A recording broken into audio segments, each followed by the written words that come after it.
ان لوگوں کو مسئلہ کیا ہے مجھ سے؟ یعنی دنیا میں سب سے بڑا مسئلہ اس وقت میں ہی بن گیا ہوں. کوئی بندہ اٹھتا ہے وہ اپنی زندگی میں دین کی خدمت یہ سمجھتا ہے کہ مرنے سے پہلے ایک کلپ انجینئر کے خلاف میں نے ضرور بنانا ہے. جس طرح ہم جب چھوٹے چھوٹے تھے نا تو اس وقت لوگوں کی خواہش یہ ہوتی تھی کہ مرنے سے پہلے ایک مسجد بنوا دینی ہے, ایک مدرسہ بنوا دینا ہے. اب آپ کو پتہ ہے اکانومی اجازت نہیں دیتی, مدرسہ اور مسجد بنانا تو مشکل کام ہے. اب لوگوں کی خواہش یہ ہے کہ مرنے سے پہلے ایک کلپ انجینئر صاحب کے خلاف ضرور بنانا ہے. ٹوٹل دین کی خدمت یہ ہے, تمام فرقے آپس کے اختلافات کو چھوڑ کر میرے خلاف کلپ بنا رہے ہیں.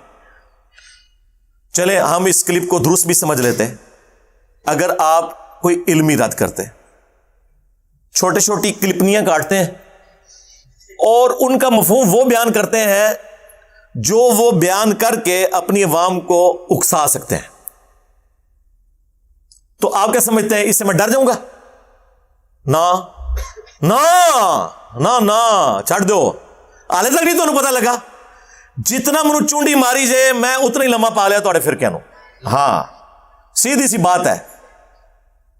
اور جس طرح ہمارے ایک پولیٹیکل لیڈر کہتے ہیں نا کہ میں نے تو سیدھا جو ہے ہینڈلرز کے بارے میں بات کرنی ہے, تو یہ بھی آپ یاد رکھیں میرے ساتھ جو پنگا لے گا نا تو میں نے تمہارے بزرگوں کے بارے میں بات کرنی ہے. تمہیں کوئی شاید سمجھتے ہی نہیں ہو, تم لوگوں کی تو اوقات ہی کوئی نہیں ہے, تمہارے چھوڑے ہوئے لوگوں کی کوئی اوقات نہیں ہے. میں پوڑ کے رکھ چھڑنے جے پچھو لے کے اگے تک سارے اور پوڑ دیتے ہیں. دیکھ لو ہماری عمر کے لوگ کتنے احترام سے ان کا نام لیتے تھے جب ہم چھوٹے چھوٹے تھے, اور آج ہمارے بچے ان کی میمز بنا رہے ہیں. ہاں پچھلے 1200 سال میں جتنی عزت اویل کی تھی اس سے زیادہ مٹی ان 12 سالوں میں پلید ہو چکی ہے. اور کس وجہ سے؟ ان کی یہ جو روحانی اولادیں ہیں نا, انہوں نے ان کو بے عزت کروایا. اور the damage has been done. اس کا میری زندگی یا میری موت سے کوئی تعلق ہی نہیں ہے. جو کام ڈلنا تھا وہ ڈل گیا ان کے ساتھ. اب تو یہ کام پھیلنا ہے انشاءاللہ تعالی. ہاں وہ آپ کے سامنے ہے. جائیں لائف سٹوریز سنیں, 200 کے قریب ایپیسوڈز ہونے والے ہیں.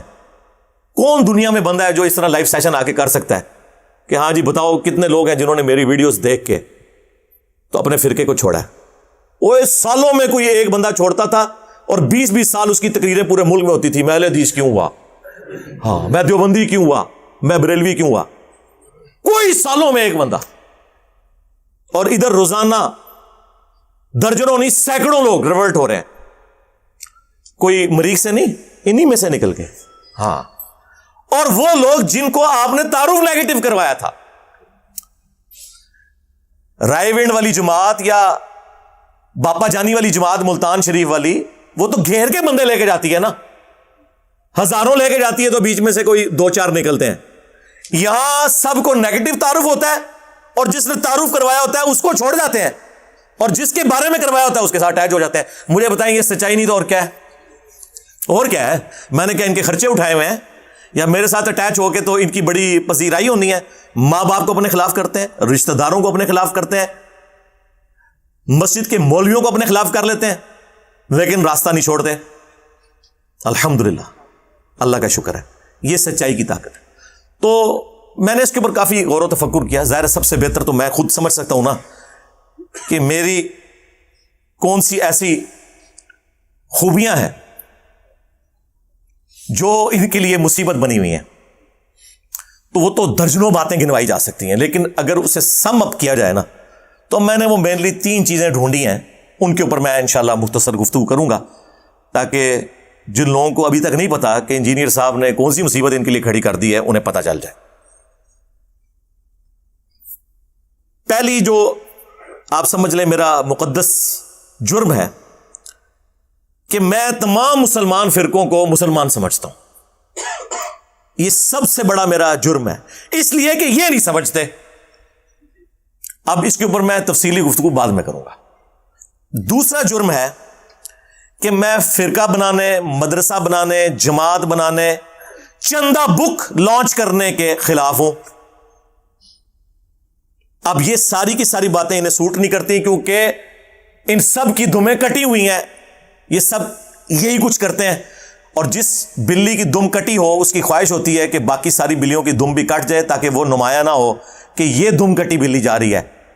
اے بندہ جڑا جا رہا ہے جنا V8 اے نے جناب وہ فلانے کو اتنا چندہ لیا سی جے کھا گیا جے, مدرسہ اتھے کھلوتے آ جائے اور اس نے اپنے اوپر لگا لیا, مدرسہ وہیں کھڑا ہے اور اس نے سارا پیسہ اپنے اوپر لگا لیا ہے.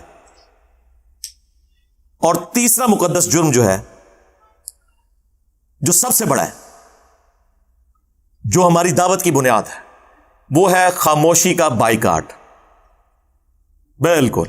اب پوچھیں گے کہ یہ جو بات تم نے ممبر سے بیان کی ہے یہ کہاں لکھی ہوئی ہے, اور بتانا ہمیں آپ نے اللہ اور اس کے محبوب صلی اللہ علیہ وآلہ وسلم کی تعلیمات کی روشنی میں ہے, کیونکہ دین آسمانوں سے نازل ہوا ہے. دین اجمیر شریف, بغداد شریف, دیوبند شریف, بریلی شریف والوں نے نہیں بنایا. دین اس شخصیت پہ نازل ہوا ہے جس کی قبر مدینے میں ہے صلی اللہ علیہ وآلہ وسلم. ہمیں تم نے یہ بتانا ہے کہ انہوں نے کیا فرمایا. یہ ہے اصل جو تیسرا سب سے بڑا جرم, کہ خاموشی کا بائیکاٹ اور پوچھنا ہے. کل تک تو بڑے فخر سے کہتے تھے جناب علماء سے پوچھے نہ آ کے, اب جب ہم لوگ پوچھ رہے ہیں تو یہ بھاگ رہے ہیں. وہ پوچھنے سے مراد یہ کہتے تھے کہ پوچھیں کہ آپ کا کیا خیال ہے اس بارے میں. لوگ تو کہتے ہیں سرکار آپ کا کیا خیال لینا ہے, خیال تو دنیا میں ہر بندہ دے رہا ہے, ہمیں بتائیں کتاب و سنت کی روشنی میں اس کے بارے میں کیا احکامات ملتے ہیں.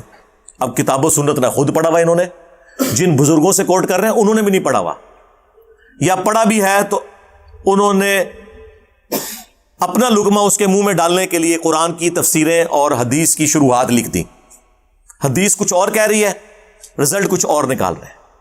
آیت میں لکھا ہے ایاک نعبد و ایاک نستعین, اور تشریح میں یا شیخ عبد القادر جیلانی مدد, یا بہاء الحق بیڑا تک, یا معین الدین چشتی پار لگا دے کشتی, ہاں بری بری سرکار بری کھوٹی قسمت کر دے ہری.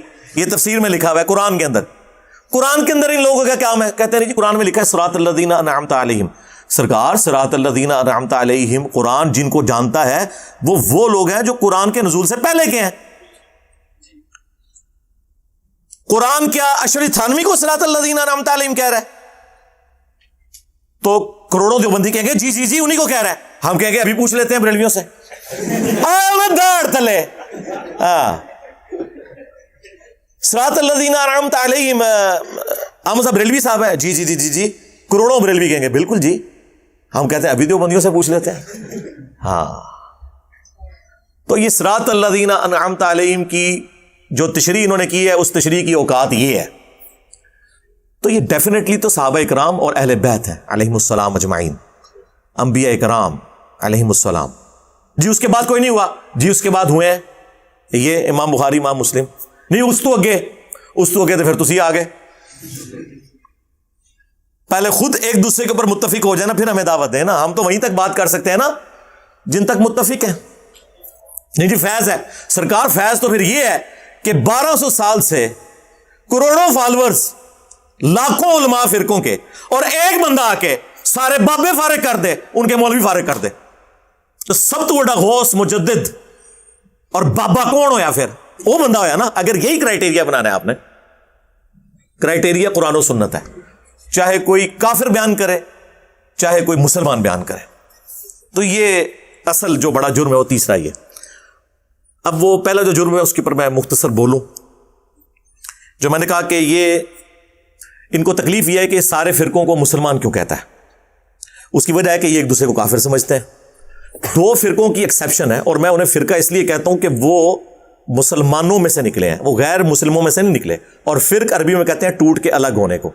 غلام احمد قادیانی دجال سنیوں کا مناظر تھا دعوے نبوت کرنے سے پہلے, تو انہی میں سے نکلا نا.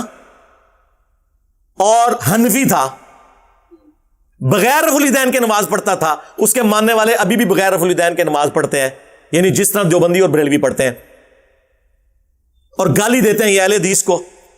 اہل حدیث تو رفع الیدین سے نماز پڑھتے ہیں, آپ کی تو نماز ہی قادیانیوں والی ہے. ظاہر ہے جب انہوں نے کرائٹیریا یہ بنایا, ہماری نماز وہ ہے جو بخاری اور مسلم میں لکھی ہوئی ہے, اہل حدیث بھی اسی کے مطابق نماز پڑھتے ہیں. تو آپ دیکھیں جو یہ جرم خود کر رہے تھے اس کی گالی کسی اور کو دے رہے تھے.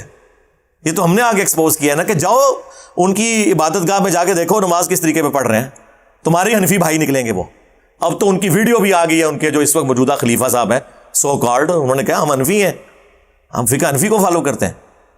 تو قرآن و سنت کو فالو کرتے ہوتے تو یہاں تک نہ پہنچتے. تو ان کو وہ سنیوں میں سے ایک فرق ٹوٹ کے الگ ہوا، ختم نبوت کے حوالے سے انہوں نے ایک ایکسٹریم رویہ اختیار کیا، ان کی ہم تکفیر کرتے ہیں۔ دوسرا فرقہ ایک شیعہ کا ہے، وہ یہاں پہ تو ایسا نہیں پایا جاتا سوائے چند ایک غالی ذاکرین کے، زیادہ تر تو وہ شام کے اندر ہے، نصیریہ، جو حضرت علی علیہ السلام کو نعوذ باللہ الوہیت کے درجے پہ فائز کرتے ہیں، علی اللہ کہتے ہیں اور اس طرح کے الفاظ استعمال کرتے ہیں۔ تو بیلنس ہو گیا جی، سنیوں سے بھی نکلا ہوا ایک فرقہ، اس کی بھی تکفیر ہو چکی ہے، اور شیعہ سے نکلے ہوئے ایک فرقے کی بھی تکفیر، اور اس طرح کی تکفیر کہ سنی شیعہ متفق ہے اس تکفیر کے اوپر، یعنی قادیانیوں کو صرف سنیوں نے کافر نہیں قرار دیا، سنی سے مراد میں بریلوی، دیوبندی، اہل حدیث اور جتنے سو کالڈ حنفی، شافعی، مالکی، حنبلی سب، بلکہ شیعہ نے بھی قادیانیوں کو کافر قرار دیا۔ اور اسی طریقے سے جو شیعہ کا فرق تھا ٹوٹ کے الگ ہونے والا نصیریہ، اس کو صرف شیعہ نے کافر نہیں، اثنا عشری نے قرار دیا، بلکہ اہل سنت نے بھی ان کی تکفیر کی۔ لیکن حیران کن بات ہے کہ جو مسلمان کلیم کیے ہوئے ہیں نا، یہ بھی آپس میں ایک دوسرے کو مسلمان نہیں مانتے، اور میں نے کئی سالوں سے یہ بارہا چیلنج دیا ہے، علمی چیلنج، کہ اس پلانٹ ارتھ پہ کوئی ایک عالم دین جسے اس کے فرقے کے لوگ سب سے بڑا مانتے ہوں، وہ ہمیں یہ ریٹن میں فتویٰ دے دے کہ ہمارے سوا جتنے فرقے ہیں، اگرچہ ہم انہیں گمراہ مانتے ہیں، جہنمی مانتے ہیں، لیکن ایک نہ ایک دن وہ عذاب بھگت کے جنت میں چلے جائیں گے اپنے انہی عقیدوں پر اگر مر گئے جو اب وہ کلیم کرتے ہیں۔ تو آپ کو اس پلانٹ ارتھ پہ کوئی بریلوی، دیوبندی، اہل حدیث ایسا نہیں ملے گا جو یہ آپ کو سٹیٹمنٹ دے دے۔ ہاں، اس طرح ضرور کہیں گے کہ اگر کوئی بریلوی شرک نہ کرتا ہو تو جنت میں چلا جائے گا۔ ہاں، ہم دیوبندیوں کو بھی مسلمان سمجھتے ہیں، بریلویوں کو بھی سمجھتے ہیں۔ جا دفع ہو جا، آج کے بعد اب دین کی بات نہ کر۔ جا، تیرے اس چیلنج کا بھی جواب دیتا ہوں، کوئی بریلوی ہو، کوئی دیوبندی ہو، کوئی اہل حدیث ہو، اگر انہوں نے اللہ کی ذات کے ساتھ شرک نہ کیا ہوگا، اپنے گناہوں کو بھگت کے جنت میں چلا جائے گا۔ اسی طریقے سے بریلوی کہیں گے کہ اگر کوئی اہل حدیث گستاخ رسول نہ ہو تو انشاءاللہ جنت میں جائے گا۔ پھر آگے پوچھے کون سا اہل حدیث ہے جو گستاخ رسول نہیں ہے، وہ کہیں گے ساری گستاخ نے، شکلہ نہیں دیکھ رہے ندیاں۔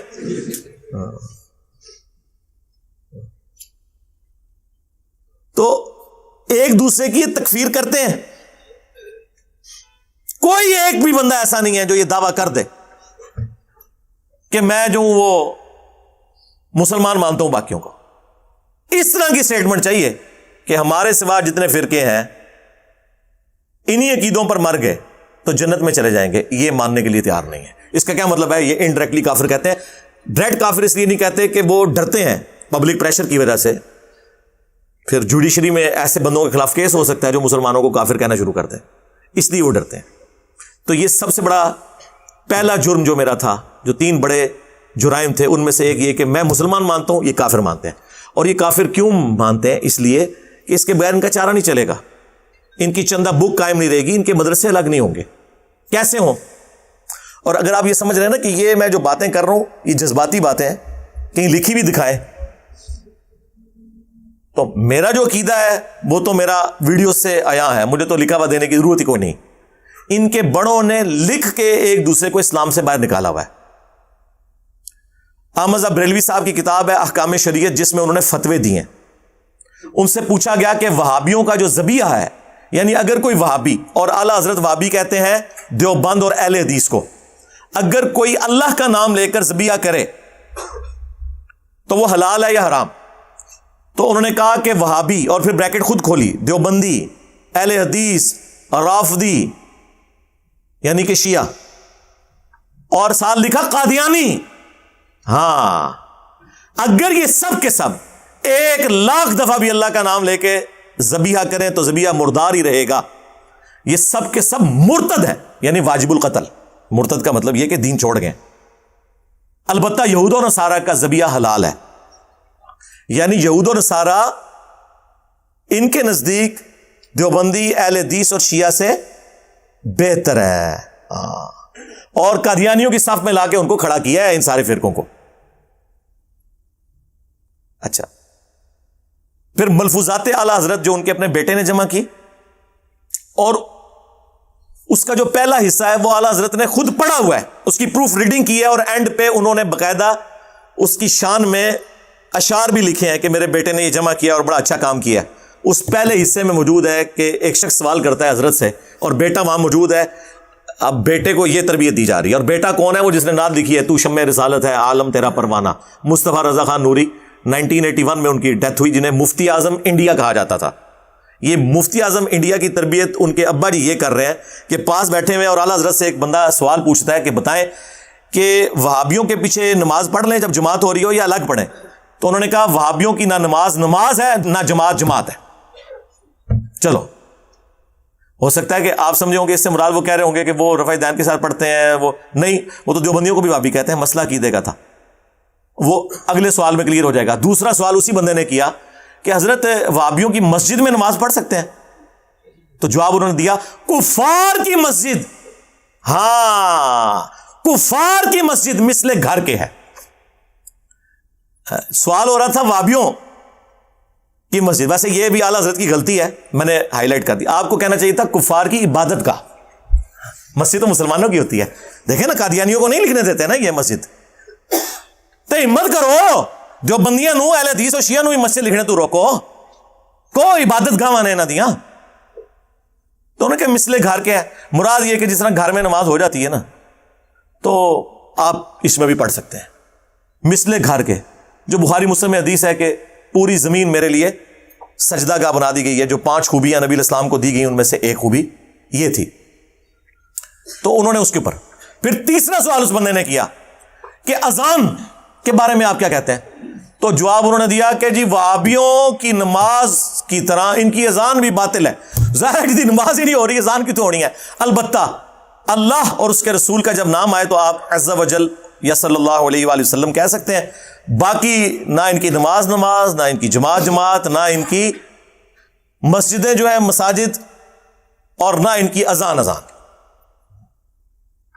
اور پھر حسام الرحمن جب انہوں نے لکھی, جس میں انہوں نے علماء دیوبند کے اوپر کفر کے فتوے لگائے, اس کے اینڈ پہ انہوں نے لکھا کہ ان کے کفر میں شک کرنے والا بھی کافر, یعنی سارے دیوبندی کافر ان کے نزدیک.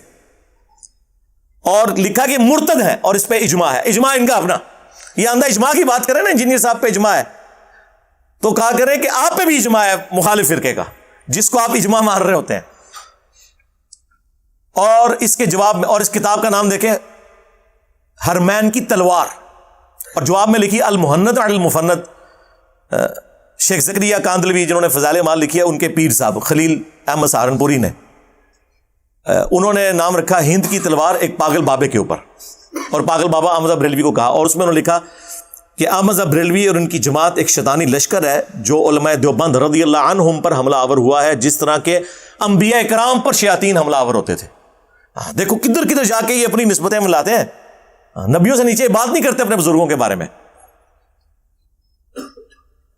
چیپٹر کلوز ہو گیا, دونوں نے ایک دوسرے کو نکال دیا. اہل حدیث تو ہے ہی مسکین ہے, ان کو کیا کوئی سمجھتا ہے؟ اہل حدیث کو تو کسی کھاتے میں نہیں مانتے. المحنت کے اندر انہوں نے لکھا ہے محمد بن عبد الوہاب اور ان کی جماعت جو ہے یہ خوارج کی ایک جماعت ہے. ہاں, یہی بات احمد بریلوی صاحب کے جو پوتا شاگرد ہیں مفتی احمد یار خان نعیمی صاحب جو گجرات کے تھے, انہوں نے جاہ حلق میں بھی لکھی ہے. بیسیکلی دونوں نے خود نہیں لکھی, اپنے ایک بابا جی سے نقل کیا ہے. اس کو مرے ہوئے بھی کچھ 200 سال بھی نہیں گزرے. ابن عابدین شامی 1252 ہجری میں وہ فوت ہوئے. اس نے در مختار پہ حاشیہ لکھا تھا رد المختار, اس میں اس نے لکھا کہ یہ خوارج کی ایک جماعت ہے جو حضور نے فرمایا تھا کہ شیطان کا سینگ نکلے گا, تو یہ وہ سینگ ہے جو نکلا ہے. تو یعنی وہ اپنے پرانے بزرگوں سے انہوں نے نقل کیا ہے, اس کے اوپر متفق ہے. اور اہل حدیث تو ان کو کسی کھاتے میں نہیں مانتے, وہ تو کہتے ہیں دونوں مشرک ہیں, تقلید کے ذریعے رسول اللہ کے ساتھ بھی شرک کر رہے ہیں, اور باقی یہ بزرگ پرستی میں شرک میں ڈوبے ہوئے ہیں, قبر پرستی کے اندر بھی ڈوبے ہوئے ہیں, سارے تصوف کے سلسلوں کو مانتے ہیں, وہ کسی کھاتے میں نہیں مانتے. آپ البریلویہ کتاب احسان علیہ زہیر صاحب کی پڑھ لیں تو آپ کو پتہ چل جائے گا یہ ایک دوسرے کو کیا سمجھتے ہیں. تو سارے کے سارے اسی طریقے سے, اور یہ سب کچھ میں نے نہیں کروایا, کوئی کہے کہ میں کروایا جا کے, ہاں میرے تو پہلے تک کام ہوا ہے.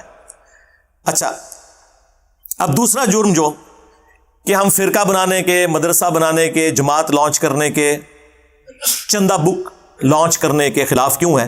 کیونکہ بیسیکلی اسی وجہ سے آپ دوسرے بندے کو سپیس نہیں دیتے, اور اس کی سچائی کی بھی آپ کبھی تعریف نہیں کر سکتے, کیونکہ آپ نے ایک اپنی عمارت کھڑی کی ہوئی ہے. اور جب چندہ انوالو ہو جائے پھر تو ظاہر ہے سرکار، پھر آپ کو پتا ہے وہ تو لوگ مذاق کے اندر کہتے ہیں جی 5واں فرض تو یہ حج جو ہے وہ 5 جو فرائض آئے ہیں، کلمہ، نماز اور زکوٰۃ اور روزے اور حج، اور چھٹا وہ کہتے ہیں روٹی ہے. ویسے یہ چھٹا تو وہ احترام سے ہی کہہ رہے ہوتے ہیں، یہ ان کا پہلا فرض ہے دین کا. تو وہ چندے اس صورت میں ہی قائم رہیں گے کہ جب آپ اپنی لادہ آئیڈینٹی قائم رکھیں. تو یہ کہتے ہیں کہ یہ بھی یہ کام کریں. دیکھیں 14 سال ہو گئے مجھے سنتے ہوئے، انہیں اپنا فرقہ بنا لینا ہے، تسی دیکھ لینا ہے، انہیں ایک مسجد بھی بنانی ہے اپنی، یہ سارے کام کرے گا، مدرسہ بھی بنائے گا اپنا، دیکھنا ہو تو بندے بنا کے کٹے گا. دیکھ لو وہ مولانا مودودی رحمہ اللہ کے بارے میں جب سب کچھ ختم ہو گیا تو انہوں نے کہا دیکھنا انہیں دعوی نبوت کر دینا ایک دن. تو ان کے ساتھی کو کہتے تھے حضرت ان کو جواب دیں. اس زمانے میں تو ایسا کوئی ضرورت نہیں ہوتی تھی کیونکہ میڈیا تو نہیں تھا. تو مودودی صاحب نے بڑا پیارا جواب دیا. انہوں نے فرمایا کہ میں دعوی نبوت کیے بغیر دنیا سے جا کر انہیں پریکٹیکلی جواب دوں گا. اور وہ دنیا سے چلے گئے، 40+ ایئرز ہو چکے ہیں ان کو دنیا سے گئے ہوئے. تو کیا ان کے جانے کے بعد ان سارے مولویوں کو معافی نہیں مانگنی چاہیے جو یہ کہتے تھے یہ دعوی نبوت کرے گا؟ لیکن ان کو توفیق ہی نہیں ہوگی، یہ ذہن میں رکھیے گا، کیونکہ یہ اللہ کی طرف سے ان کے اوپر مہریں لگی ہوئی ہیں، ان کو کبھی توفیق نہیں ہوگی. تو یہ اس چکر میں ہوتے ہیں. اچھا اس میں یہ سمجھیے گا، میں امام مسجد کی تنخواہ جو قرآن پڑھانے کی یا مسجد کی خدمت کی وہ لیتا ہے، سوائے ایک استثناء کو نماز پڑھانے کی تنخواہ کو تو میں جائز نہیں سمجھتا. باقی ساری جتنی خدمات ہیں اس کے لیے میں یہ کہتا ہوں تنخواہیں ہونی چاہیے اور اچھی ہونی چاہیے. میری تو اس کے اوپر ویڈیوز ریکارڈڈ ہے. لیکن اس پیسے کے ذریعے یاشی کرنا کہ اسلام آباد میں ایک بندہ 10 سال پہلے سائیکل پہ آیا ہے اور آج اس کے نیچے جو ہے وہ ہونڈا سیوک آ گئی ہے، اس کا الگ سے مکان بن گیا ہے، جو کہ وہاں 22ویں گریڈ کا آفیسر بھی اپنا مکان نہیں بنا سکتا. وہ بھی جب ریٹائر ہوتا ہے اور اکٹھا پیسہ ملتا ہے تو کوئی چھوٹا سا 4-5 مرلے کا مکان بناتا ہے، وہ جو حلال کی کھا رہے ہیں. جو آرام کھانے والے ہیں وہ تو آپ کو پتا ہے ان کے لیے تو مسئلہ کوئی نہیں ہے، کیونکہ انہوں نے تو دنیا میں ہی جنت بنائی ہوئی ہے نا. آخرت تو انشاءاللہ ان کے لیے جہنم کی دہکتی ہوئی آگ ان کا انتظار کر رہی ہے نا. انہوں نے دنیا میں جنت کما لی. میں ایماندار لوگوں کی بات کر رہا ہوں. اور یہ امام مسجد یا خطیب جس کی 25-30 یا 40 ہزار زیادہ تنخواہ ہے، وہ کس طرح یہ سب کچھ کرتا ہے؟ چندے میں سے کھاتا ہے ظاہر ہے. کوئی یہ تو نہیں ہے کہ کوئی ایسی برکت پڑ گئی ہے تو وہ چندے میں سے کھا رہا ہوتا ہے. یہ سمجھتے ہیں کہ جس طرح ہم نے یہ کام کیا یہ بھی کرے تاکہ ہم اس کے اوپر بھی الزام لگائیں. تو میں نے تو کئی دفعہ یہ اناؤنسمنٹ کی ہے کہ 3 چیزوں کو ہمارے پلیٹ فارم پہ کوئی جگہ نہیں ہے: دولت، شہرت، عورت. یعنی اس میں کوئی انوالومنٹ اس حوالے سے نہیں ہے کہ کوئی ہمارا پلیٹ فارم اس طریقے سے مرد و عورت کا کوئی اختلاط کرے گا. اس کا یہ مطلب نہیں کہ سسٹرز کام نہیں کر رہی، وہ سسٹرز میں کر رہی ہیں، میرے ساتھ کوئی انوالومنٹ نہیں ہے. ورنہ آپ کو پتہ ہے پہلے ان کی شاگردنیاں ہوتی ہیں، بعد میں آپ کی چاچیاں بن جاتی ہیں. ٹھیک ہے، تو یہ کام ہم نے نہیں رکھا ہوا. دولت کا کوئی فتنہ نہیں رکھا ہوا، شہرت کا نہیں ہے. دیکھیں میں کبھی بھی نہیں کہیں کسی پبلک گیدرنگ میں نہیں جاتا، ضرورت ہی نہیں جانے کی. کیا فائدہ؟ ہم بیان کر رہے ہیں، آپ سکون سے وہاں بیٹھ کے دیکھیں تسلی سے. کیا ضرورت ہے کہیں جانے؟ وہ پرانے زمانے کے مسئلے ہوتے تھے. اب تو ہم آپ کے موبائل کے اندر آپ کے بیڈ روم میں پہنچ جاتے ہیں، تو ہمیں کسی پبلک گیدرنگ میں جانے کی ضرورت ہے جب ہم گھروں میں پہنچے ہوئے ہیں، یوٹیوب کے ذریعے، فیس بک کے ذریعے، حافظہ اللہ تعالی، ہاں، واٹس ایپ دامت برکاتہم عالیہ، ہاں، آیت اللہ یوٹیوب. یقین کریں اللہ کی نشانی ہے اس پلانٹ ارتھ پہ. چند بڑی جو اللہ تعالیٰ کی نشانی ہے ان میں سے ایک یوٹیوب ہے.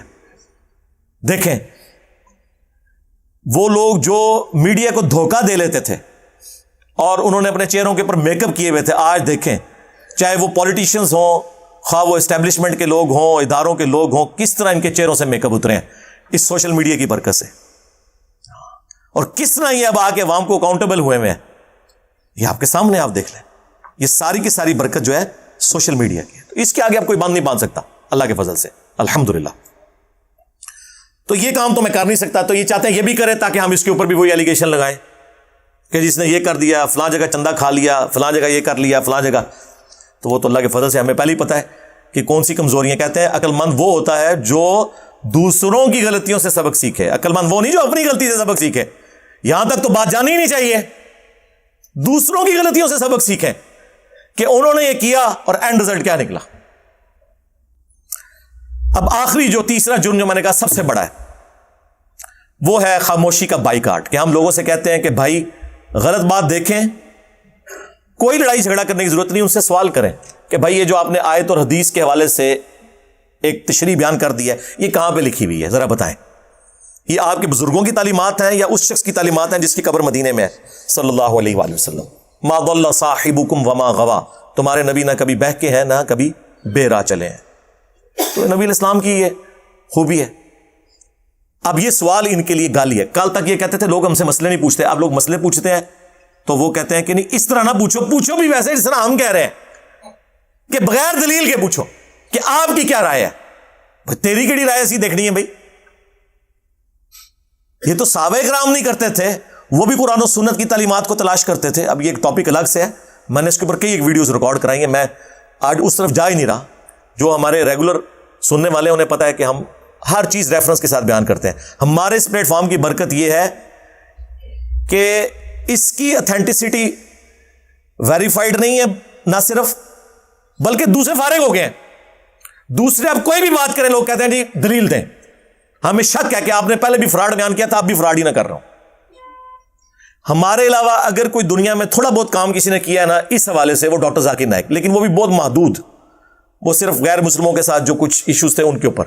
اصل مسئلے تو یہ ہے مسلمانوں کے اندر جو ہے, اس کے اوپر تو کسی نے نہیں بات کی. دنیا کے ہر ٹاپک کے اوپر ویڈیوز, چاہے کرنٹ افیئر ہو, خواہ وہ پرانے مسئلے ہوں, نئے مسئلے ہوں, عقیدے کے اختلاف ہوں, فروعی اختلافات ہوں, سب کے اوپر الحمدللہ ہماری ویڈیوز اویلیبل ہیں, اور ایک ایک چیز ہم ریفرنس کے ساتھ بیان کرتے ہیں. تو یہ بیان کرنے نے ان کی کریڈیبلٹی تو ختم کی. اب لوگوں کو یہ عادت پڑ گئی ہے, لوگ کہتے ہیں جی دکھائیں یہ جو بات آپ کہہ رہے ہیں یہ لکھی کہاں ہوئی ہے, پھر ہم مانیں گے, ادروائز ہم نے نہیں ماننی. اور یہ تو ان کے لیے بہت بڑی گالی ہے کہ ان سے کوئی یہ پوچھ لے کہ کہاں لکھا ہوا ہے.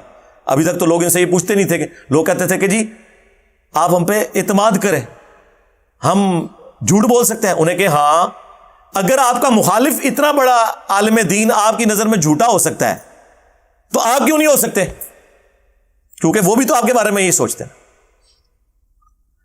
اب اس میں ظاہر ہے کہ جب فرقوں نے اپنے پنجے گاڑے ہوں, ایک نیا بندہ اٹھ کے کس طریقے سے لوگوں کو رسول اللہ صلی اللہ علیہ وآلہ وسلم کی مبارک دعوت تک پہنچا سکتا ہے, اس کے اوپر میں نے کافی عرصہ برین سٹارمنگ کرنے کے بعد ایک ڈاکٹرین لانچ کی, اور وہ پہلے دن سے کی ہوئی ہے, اور اسی کا رزلٹ آپ کو نظر آ رہا ہے.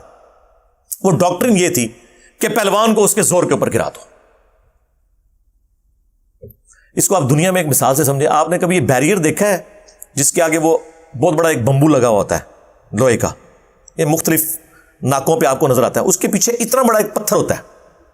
اس پتھر کا وزن جو ہے نا وہ اتنا ہوتا ہے کہ بس ہلکا سا اسے سہارا دینا تو وہ اتنا لوہے کا اتنا بڑا جو سٹینڈ ہے وہ اٹھ جاتا ہے, صرف اس وجہ سے کہ وہ پتھر اس کا وزن اٹھائے ہوئے ہوتا ہے. تھوڑا سا انہوں نے اس کا وزن اس کی نسبت کم رکھا ہوتا ہے, بہت معمولی سا, اور وہ آپ ہاتھ سے یوں کرتے ہیں تو اٹھ جاتا ہے, ادروائز اس کو کون اٹھا سکتا ہے. بس ہم نے یہی کیا ان کے ساتھ. انہوں نے جو بیریئر لگائے ہوئے تھے نا دوسروں کو فارغ کرنے کے اور اپنے آپ کو صحیح کرنے کے, میں نے راتوں رات ان کے جو بیریئر ہیں نا ان کے پیچھے پتھر فٹ کر دیے, اور وہ ان کو لگے نہیں کہ پتھر فٹ ہو رہے ہیں, کیونکہ وہ ان کی ڈاکٹرین پہ تھے. مثلا میں آپ کو بتاتا ہوں, بریلویوں کی ڈاکٹرین پہ میں نے اس کو میں نے انجینئرز ڈاکٹرین کا نام دیا. ان کے بمبو کے پیچھے جو میں نے وہ پتھر فٹ کیا نا, وہ یہ کیا کہ یہ دیکھیں دیوبندی جو ہے یہ انہوں نے اشرف علی تھانوی رسول اللہ کلمے کو انڈورس کروایا, تو بڑے خوش ہو کے انہوں نے پتھر لگوا لیا کہ تو ہماری بات کر رہا ہے. اور جب پتھر لگ گیا نا پھر اچانک ہم نے آ کے ہاتھ رکھا, چشتی رسول اللہ, اٹھیا ہو جناب. اور سارے کا سارا معاملہ انہوں نے کھل گیا. جو انہوں نے بند باندھا ہوا تھا نا, جو ان کا پردہ تھا وہ اٹھ گیا. شبلی رسول اللہ, نعوذ باللہ. سبحانی ما اعظم شأنی, نعوذ باللہ. لوائی اعظم من لوائی محمد, نعوذ باللہ. اب یہ میں دوبارہ بولوں گا مجھے بڑی تکلیف ہوگی, میں یہ جو باتیں کر رہا ہوں ان کے بابوں کی گستاخانہ ہی باتیں, آپ کو تو پتہ ہے, آپ کو تو اشارہ کروانے کی دیر ہے. اس کے اوپر تو میری کئی ایک ویڈیوز ریکارڈ ہو چکی ہیں. یہ میں نے ان کی گستاخیاں ہائلائٹ کی تو ان کے اصول کے اوپر ان کو گرایا. انہوں نے کبھی سوچا نہیں تھا کہ ہمیں بھی کوئی آگے چیلنج کرے گا. یہ سمجھتے تھے کہ ہم نے ہی لوگوں کو گستاخ کہنا ہے.